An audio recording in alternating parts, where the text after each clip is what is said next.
Hello, welcome back to my channel. Today I'm doing another Q&A. These are questions that people ask me about writing, publishing, getting an agent. So I'm just going to go through some of those today. It's been a while since I've done one of these, so I thought I'd ask some questions and you have delivered.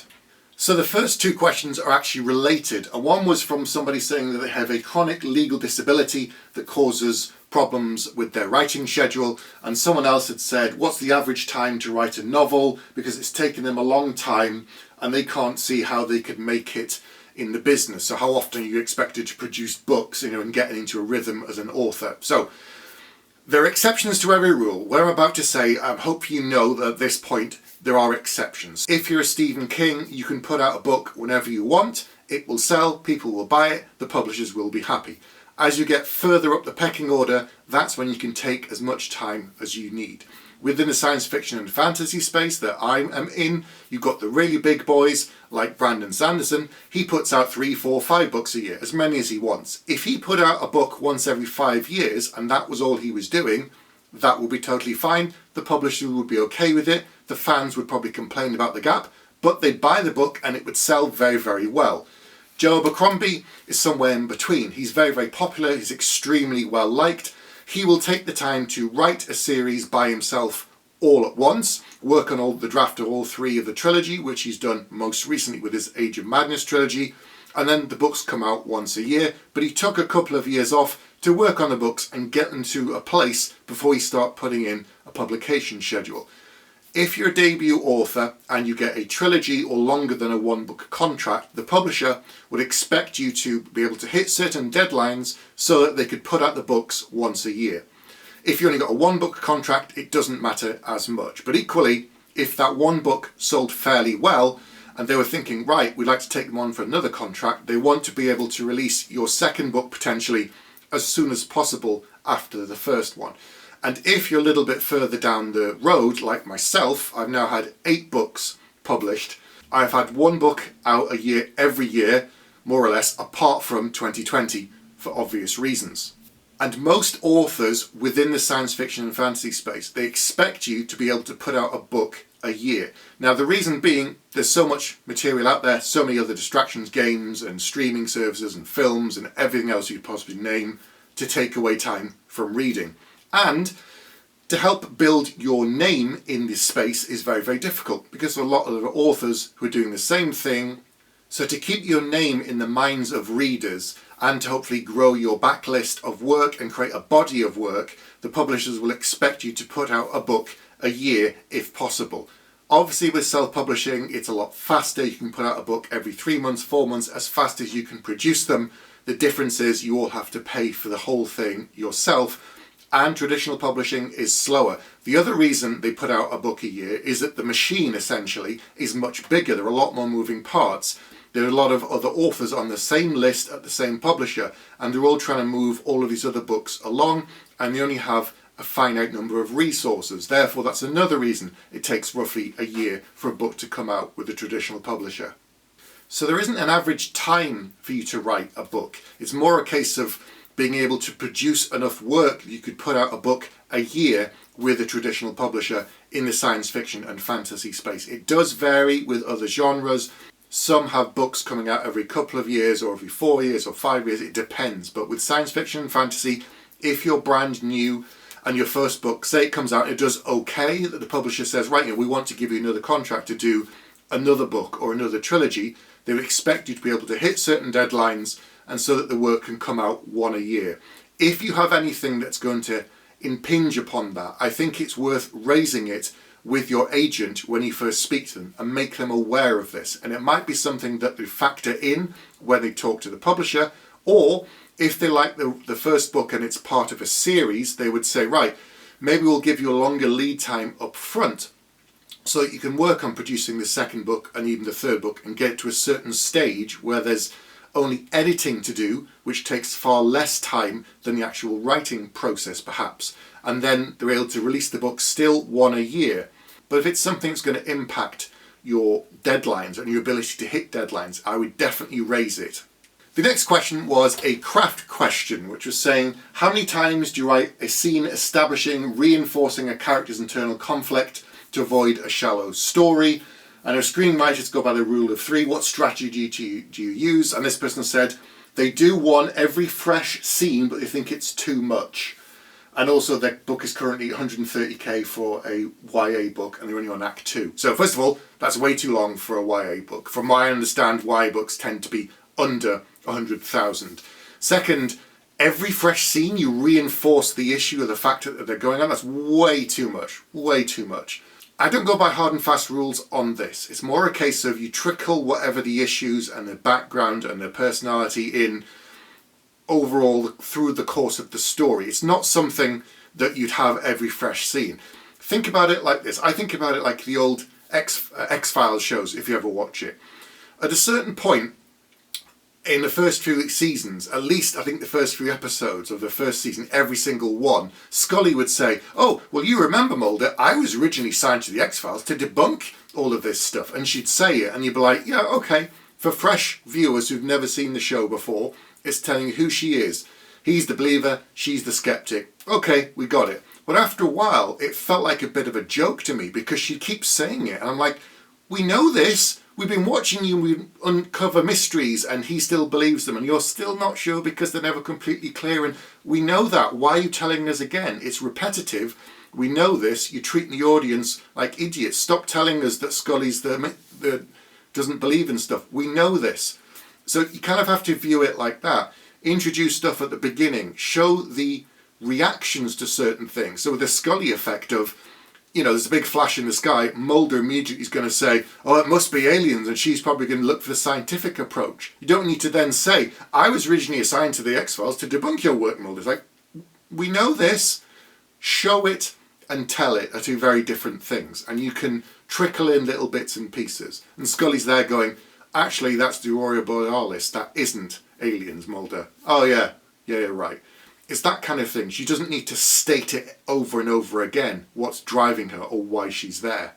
My rule is less is more. Trickle the information in all the way through. Show it through their actions. Show it through how they respond to different inputs and scenarios, and that will tell the reader a bit more about them. And if you've already explained some of the reasons, that makes sense. But sometimes you get a good way into a story and you've seen how someone reacts before you find out what's driving that response. And that can also work. So you don't need to have a huge info dump and give all of the stuff at the beginning of the story. Get into the story, find out who the characters are, the reader's coming on this journey with you, there's stuff going on, you're seeing how they respond, and then maybe at some point they sit down and someone will say, oh, you know, what's with the way you do this, or why do you always do that? And then you can trickle some of the information in. But you don't, there again, you don't do the full backstory suddenly and just give like 10 pages of explaining every bit of nuance about what happened to them and why. This next question's actually a bit of a business question, but also to do with themes. Someone's saying, have I struggled with any projects with potentially difficult themes? What have I done with my agent to overcome these hurdles, if I've had any? And this person is currently writing literary fiction and they're transitioning into commercial fiction with the idea of eventually they'll go back to that once they get their foot in the door.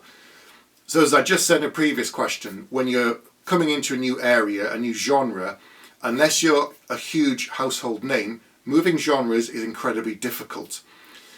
A publisher wants to establish you as a certain thing, a pigeonhole to some degree, but it also makes sense. I know with actors, they're constantly trying to break out of that. And with authors, you can, up to a certain point, you can diversify and go into other genres. But if you're good at a certain thing, and the audience is responding well to that particular thing, epic fantasy, sci-fi, horror, whatever it might be, the publisher is obviously going to turn around to you and say, can you do another one of them? It's selling well, you're doing well, the audience is growing, they like you, can you do another one? And so if you do a few of them and then you say, right, now I'm going to go over here and do something completely different, sometimes the audience will follow you. Sometimes it's kind of like restarting your whole career from scratch because the other audience doesn't know you, and it could be that this audience doesn't read that other genre. So getting establishing one is difficult enough. Using that as a springboard to go into a radically different genre can be really, really difficult. Especially these days, you know how difficult it is to break into traditional publishing. It's so difficult. And in the last couple of months, I've seen a lot of stories from new authors or authors who started around the same time of me, posting very honest, very kind of heart-wrenching posts about the fact that this is a really tough business where they've had one contract, it hasn't sold as well as they would have hoped, or the publisher. And on the second deal, the budget was less for marketing, therefore it still hasn't done as well as they would have hoped. And sometimes they find themselves out of contract. Sometimes they start questioning themselves of, should I keep doing this? Why am I doing this? What am I doing it for? So assuming you can get into one and immediately use that as a springboard to get to another one is really, really risky, really risky. And my gut would be to write what you love and write what you'd be happy to do for a good while, assuming you gain some success in that genre. On my road to getting published, which took me over a decade to get an agent, I did try other genres. I wrote horror, I wrote crime, I wrote crime and thriller. I wrote crime, I wrote thriller, I did short stories, I tried lots of other different things, but eventually I came back to fantasy, and it is my main love, and I love doing it. And because fantasy is such a broad umbrella in some ways, I can tell lots of different stories. So some people have said to me, would I ever consider writing something else? Yes, I would. However, if I want to tell a crime story, I can do it within the fantasy genre, and I have. If I want to do a horror story, I can do that within the fantasy space too. So it's a broad enough genre for me to be able to tell different kind of stories. My new series that's coming out is historical fantasy. So there's some historical elements that are based upon historical facts, but then I've extrapolated things, I've moved things around, I've added in new characters and a bit of magic and other stuff of my own creation to create something, and it'll still come under the label of fantasy, but it's radically different from anything else I've ever done before. So the person asking this question said they've enjoyed writing their fantasy novel and they have plans for more speculative novels in the science fiction and fantasy space. My advice would be, if the other novel you're trying to sell hasn't worked out because it's an incredibly difficult subject given what you've told me about it and it wasn't going anywhere, I'd put that down for now. If you've written it and it's done and the times change where you could look at doing that and moving into that space potentially in the future, perhaps once you get your foot in the door, it's a maybe, but it's quite a long shot. But if you love science fiction and fantasy and speculative stuff and you're enjoying doing that, my advice would be to do that, because with science fiction and fantasy, the best novels in that space for me tackle current issues, but they don't do them head on. You're looking through a lens that's slightly askew. So you're not talking direct to the audience and preaching, but you're exploring issues in the current world through your novels, through your characters' actions, through what's going on. And you're talking about it in your own way. And that's something that I find quite interesting, and a kind of form of therapy in a way. You're sort of battling out things that you're trying to explore without just sort of writing an article to go into a newspaper or on your blog or whatever it might be. Transitioning, maybe. Maybe you do it under a pen name. Maybe you become so big that you can go into other genres. But right now, if you haven't actually sold a novel, I would start with a genre that is more commercial and that you enjoy doing, which from what you've said, sounds like the science fiction and fantasy space. So I would start with there. I'll come back to me in 10 years and we'll talk again, see how you're doing. The other thing this person said is that they've had a long stint in literary fiction and now they're looking at commercial fiction and fantasy and speculative fiction too. If you're already existing author and you're in one space and you're trying to move into another, it can happen. I think about someone like Christopher Buehlman, who's very established as a horror writer, and he released his first fantasy novel, which did exceptionally well. And from what I understand it, you then get people moving back and forth. I myself have bought one of his horror novels to check out because I enjoyed his fantasy one so much. And science fiction and fantasy are always shelved in the same space in bookshops because they're sort of kissing cousins as a way. They're all quite close. But as I said, the leap from one kind of literary fiction to fantasy and back and forth can be very different audiences. There will be some crossover, but how much support you'll get from one to the other, I don't really know. And if you already have a career in one thing and you're moving into a totally new space, it can be difficult to establish yourself unless there's some already connective tissue between the two. As for books with difficult themes, I haven't had any experience of that. There are some difficult aspects to things in my book, but that isn't the main theme as such. Obviously, with fantasy books, there's lots of violence and therefore there's lots of kind of injury and that sort of thing, and sometimes we have to put trigger warnings on the back of books, or people do it on reviews to say if you're upset by this kind of thing.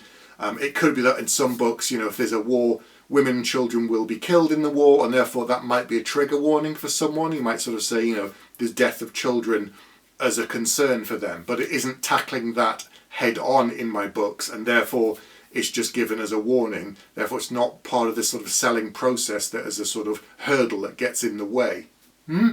Oh, need a Toblerone. Alright, related to all of this and to what I was saying about some authors having spoken out recently about the difficulty of the business, it's something that I didn't realise until I'd got into it, is that when you're trying to break in, there's the big push and there's the big pressure to get an agent, which is a massive hurdle, and then once you've got that, to then get that first book deal. And I know some authors who've been with an agent for several years and their books haven't been picked up for whatever reason. So it can be on their second, third, fourth book with their agent, they then get a book deal. And there's a lot of pressure put on a person for that debut to succeed. And if it doesn't do well, what happens next? And nobody really kind of talks about this kind of thing and says, well, if you do just okay, what does that mean? Does that mean your agent gets rid of you and the publisher gets rid of you?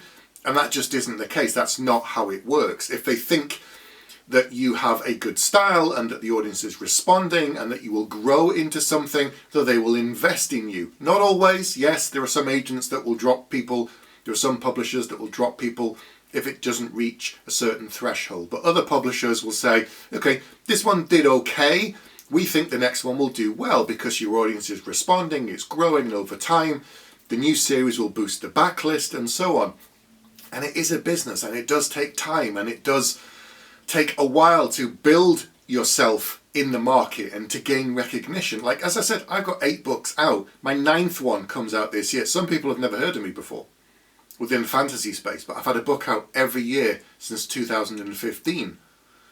So, you know, go figure. But there again, that comes down to the noise thing. As I said, there's so many other books out there and so many other distractions that people are just coming across me now. John Gwynne, who everybody knows within the fantasy space, he was doing very, very well with the Fateful and Fallen series, but he's blown up really big in the last few years, and then people have gone back and started reading all of his books because he's had 7 books out over the previous 7 years. He's been regularly just putting these fantastic tomes that I've got behind me out, and then people are jumping on board with his new ones, you know, Shadow of the Gods and so on. So sometimes it can just take a while. You hear that thing, overnight success, but sometimes it could be an overnight success 5, 6, 10 years in the making.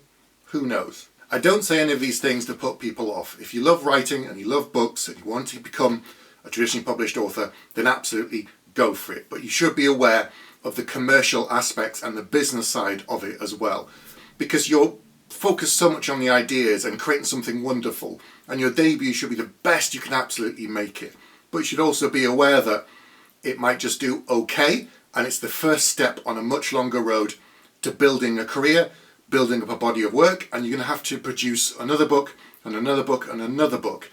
And yes, there are timelines and deadlines and crunches, and sometimes it can be a very slow business in traditional publishing, and sometimes it can be really, really fast. But it's all part of the process. It's all part of what you kind of sign up for when you get into it. And yes, there are alternatives like self-publishing where you have more control, but the timing is faster and you're paying for everything. So if you love writing, go out there, have a go, see what happens. If there are any subjects you want me to talk about, any other questions that you have for me, post them in the comments below and I'll talk about them. As ever, there are links down below to my books, to resources, to my ebook about writing advice, to Headspace, which is a writing community I run. So yeah, I'll be back very soon with another video.